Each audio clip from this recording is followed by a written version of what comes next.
approaches for Latin typewriter fonts. But before I get into that, I'd just like to acknowledge that this is not my first time in Chiang Mai. I've been here like 8 years ago for holidays. As you may see here, I enjoyed so much that I still have a memory on my fridge, so I have this magnet over there. So I'd like to say thanks for the organizers for the opportunity to come back and also for putting together these amazing events. And just start trying to explain why did I get into this topic. So I started to research typewriter fonts about 10 years ago. I had a desire to use my design skills to promote social causes. And that was the beginning of a research that eventually led to a PhD that I'm currently undertaking in Australia.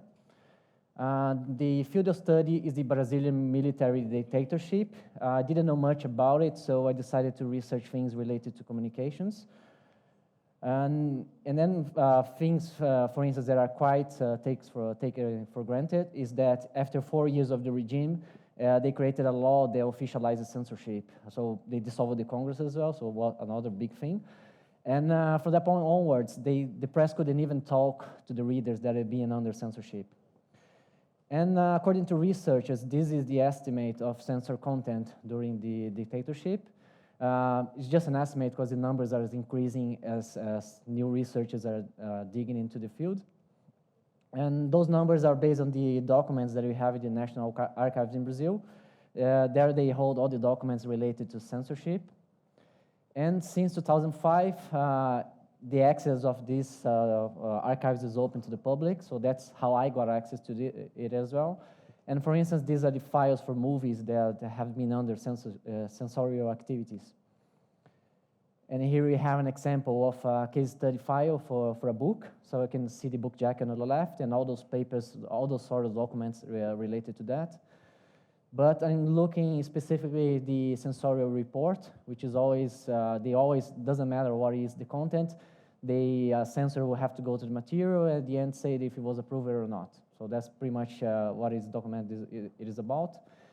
And eventually they decided to, they would make some highlights to explain why the content was censored or not. So this is a script for a TV soap opera. And it says here, like, you think I want to get married to you? So they decided to cut it off, the part. So pretty much what I'm doing, I kind of, the research is to look at these materials to try to promote awareness about the impact of censorship on creative process.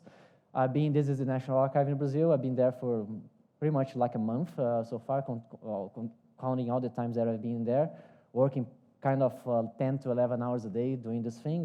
So it's kind of, I don't recommend for health issues, but it's part of the deal. And then a few stories that I could extract from there. For instance, this musician, Chico Buarque, for instance. He was threatened by the regime and he had to leave Brazil in 1970. He came back in 71, and then he had several songs censored. And then he had an idea to come up with a nickname for that. So for the next time he would submit songs to be approved, he submitted as Julinho de Adelaide instead of Chico. And what happens? The next 3 songs were approved. So this is kind of thing that they have to go through. This is the document that he submitted. As you can see at the top, there is the name of Julinho as the songwriter, but it was recorded by Chico. So it's kind of, they didn't pick it up, there was the same person, and it was approved, as you can see in the bottom. Sometimes it was partially approved, so you can see here on the right was the original lyrics for another song, and then on the left, the 2 words that have to be replaced in order to get approved. And sometimes the meaning is completely different, like on the left, brasileiro is Brazilian, and on the right, and on the left, batuqueiro is like a percussionist. Has nothing to do, but it sounds like the same in Portuguese. So that's why I decided to do it. So that's my focus is about the creative responses that people had related to that. So Chico would say that sensorial intervention was an invitation to stimulate artists to invent new tricks. So that's part of the idea about the PhD, trying to see how they reacted. And sometimes, for instance, this magazine, they have to cut it off the part of the text, and eventually they'll just put in illustrations on the place, because they couldn't leave this place blank, so they have to come up with something on that. Here on the right as well is the logo of the publishing house. They have to put some kind of ads in there on the blank spaces. But then that's why you get into type design, is that I'm looking, of course, at the visuality of the document. So it's kind of how it goes for all the design projects and so, and also the typefaces that are in those documents. So these are the 4 ones that I could find so far on the archives, but the 2 on the left are pretty much the most common ones. And also in trying to identify the most common typewriters fonts from that period in Brazil. So these are, I started buying a few of those on Brazilian eBay. So just trying to see how it was, the typefaces.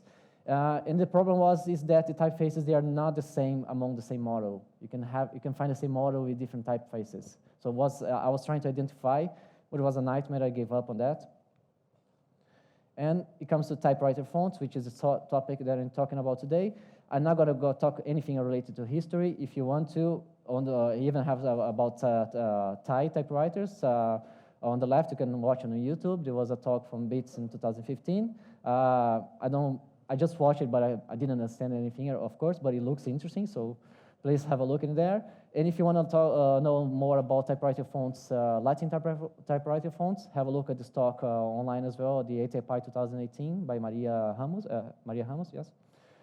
And the only thing I want to talk about history is that the very first one was only all caps. So they didn't even have lowercase version on typewriters.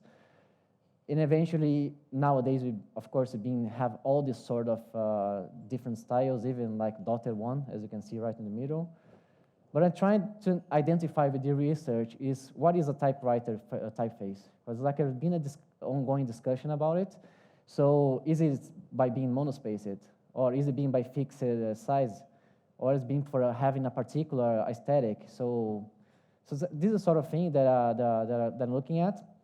And also when it comes to this discussion, there was a recent discussion on type drawers about if are monospaced fonts and typewriter fonts interchangeable. So it's kind of, yeah, I'm not going to get into there because I would need 20 minutes to talk only about this. But the main thing is here is to say that they're not interchangeable. We have to take care about what you say for that. Especially the first thing is usually take for granted they are monospaced, but not necessarily. We did have a period of time that typewriters had proportional variations.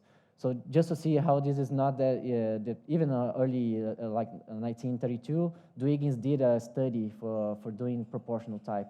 This never went out to the public, but you see it was something that it was there all the time. So here you can see the differences on the left, a monospaced font, and on the right, proportional font for Olivetti. Also, there was a few typewriters you could have the chance to replace the font. So sometimes you think, okay, you only have like 2 fonts to use. That's not true as well. Of course, you don't have the same options as you have today, but we did have a lot of options. And also, it can even vary the style a lot. So I didn't have an idea that we have like script fonts for typewriters, for instance. So as you can see here on the left, even like a fracture style on the top. But those 2 on the right are the most common one that we have, like the Pica, and the other is like a cubic and techno style. And also the most important thing is that you have to consider by the time the letter strikes on the paper. So of course they splash it out ink everywhere. So this is like we using magnifying lenses to look at that. And when it comes to electric typewriters as well, then again, we have like proportional variations. This is one that Wincrauer did for Olivetti as well. And Olivetti, they had this thing about the typewriters have to be fashionable, even though it's kind of a sturdy, but still have to be fashionable. But nowadays, that's what I want to talk about how it's shifting meaning in a sense. So it started with, of course, when the computer came out, we would say goodbye to typewriters in a sense. But the typewriter fonts, they are still out there, and people are using for different contexts. As you can see here on the left, there is this quote about Jeremiah Schoaf that says that monospaced typefaces usually bring to mind typewriters in computer programming, although they are perfect choices for designers looking for sparse, minimal, and undesigned feel. So it's kind of, I think interesting about undesigned feel for associating with typewriters. And people, of course, they use it in so many different ways. This one on the bottom left, they changed this type size a little bit, which is kind of nothing that we'll be expecting by typewriters. But of course, it's more like about aesthetics than anything else. Or this one in the center, they mix it up 4 different typewriter fonts, which is something I would never do, but again, everybody can do anything they want. And on the right is something that's quite common nowadays, that they're using this on Instagram. So if you choose the typewriter style, you get this font that is I'm not 100% sure, but I think it's Nimbus Mono by URL. And then I had this question, if typewriters still being produced, how did they look like nowadays? So that was my part of my investigation. And then I eventually talked to people about it. If you have any take on that, please let me know after that. I talked to Matthew Carter on ATypI in Antwerp, and he told me that for him, he would like the same, because they look official. So, of course, when you say this, it's more about associating with nostalgia. So then, because of course, in that period, it did look official, but what about nowadays? What is to be official nowadays? So I was trying to get us some thoughts about it. So if you think of, you can even say Times New Roman is official in a sense that when you use Word, is the first font that comes in mind, or the first one that people use it for more than 10 years. Or also, if you look at the official documents, this is the one in Brazil on the right, they use Calibri for it. So is a Calibri like the official font nowadays, or Times New Roman or so? So yes, and by the way, of course, it's not typewriter fonts. But there are still some places that they use quite heavily, like screenplay writing. So they use pretty much Courier at 10-point size, because it gets like a page of Courier, it gets like pretty much a minute of screenplay. So they still use that nowadays. They have a few variants for that font as well, only for screenplay. For coding, of course. So I have several fonts that are related for those. I would just like to highlight Input by DJR, which I think is really interesting, the concept about being for free if you use for coding, but you have to pay it off if you want to use for publishing. So essentially, is if you use for the primary function, it's free, but if you use for aesthetics purpose, then you have to pay for it. So I really like that. And then on the right, I have a few examples. The font that gets closer to my research is this one, Future Mono, that was released last year, and Future Fonts by Chris Summersby, which was a kind of investigation trying to figure out if Paul Renner would be invited to put Futura in a typewriter in Japan. So it's kind of roughly the idea. And although he used the letter forms, the original letter forms for Futura anyway, but it's interesting, the approach. And then some contemporary approaches is that, just to clarify a few things, for instance, we have the fonts that are emulating typewriter fonts, we have revivals, or we have typewriter-inspired fonts. So roughly, you can just say, for instance, emulatants are the ones that are kind of getting the brokenness, trying to emulate that. Some of them, they are looking at specific typefaces and trying to make a revival, trying to make the same or just interpreting in a different way. Or it could be like typewriter-inspired, or even Courier is like a typewriter-inspired font. It's not necessarily based on one specific type design, but it's more like a genre. Of course, I can't make this talk without mentioning Trixie, which is still one of the best ones that we have out there. That has, and it was started in 1991 when you think of variable fonts nowadays, but Ariel Van Blockman was doing that way back then. There are a few scripts to using fonts also to emulate brokenness. This, I don't even know if this went out to the market. It was like a concept back then in 2011. And there's a website, it's called Overtype, that you can actually type content in that emulating typewriter. You can use, on the top right, you can even play around with brokenness or ribbon ink and so even change the typeface. It's really cool, I recommend that one. And to finish it up is the typeface that is coming out as a result of this. So the PhD in Australia, they do like in a creative output. So instead of just being the traditional thesis, you get a chance to do a creative work at the end. So mine is going to be a typeface that censors itself based on the database of words that I'm creating. And the idea is to make this as a medium to provoke creative responses. So people are just going to show quickly an example. I'm doing the type design based on the document that enacted censorship in Brazil. So after 5 years, I got access to that document. So I made like a high resolution scan of the document. So pretty much now in the process of vectorizing this font. So kind of almost finishing that right now. So it's going vectorizing, trying to keep it up the imperfections that you have in the document. and also incorporating a few things like stamps. They are so amazing, the ones that I could find over the documents. So incorporating this as a font. And this is like a quick demo for the font, so you can have an idea. This is, sorry, this is not still my type design, it's just as a proof of concept. The idea here is, as you can see, just in text editor. As soon as you hit anything in there, of course, it has to be the words that are in my database. So I'm trying to make this sort of categories for that. And of course, if you misspell words, nothing happens. So yeah, so that's the idea of using the database as a way of to make people interact with the font in a sense and make the font be something else. So even the stamps, I was trying to figure out what to do. So if you remove the space, for instance, or I'm using a trigger, for instance, to get this done. So yeah, so quickly you can see the result, how it is, just to give an idea.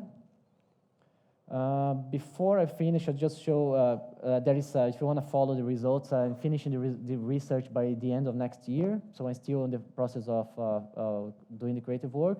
You can follow on social media. There's also a business card in there in the goodie bag. You can, there's the same information there as well. I'm going to do an exhibition in the University Gallery as well by next year. So I'm going to tell a little bit about the background of those stories.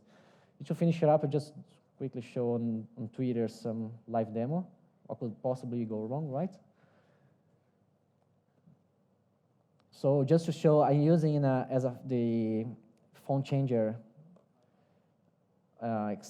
extension for Chrome to make it work. But the idea later on is to have my own extension so people can just use on any website they want. So here, just to have an idea, this is live on Twitter. Of course, but only you can see in your own computer. So let's say if you type corruption, for instance, so you can get everything censored straight away. And within the text, it happens the same thing. Yeah, you can try any different words. So it's kind of anything pretty much. Even trying to use what I think was really funny. I replaced it on Beats website, and I became a percussionist instead of Brazilian. You can see in the first line. So that's part of the idea, to play around with this concept. And also the same thing at the Wikipedia page from Chico Buarque, it replaced to Julinho de Adelaide, so it's impossible to get what it's about. So yeah, so that's pretty much the idea, and then later on I'm going to do another kind of interactivities as well, so that's just a starting point. And also an invitation to other people to collaborate if they want to do it in different countries as well. I'm going to provide the font and then also the coding for that if you just want to use it. Go ahead. Okay, thank you very much. Thank you, Crystian, for sharing.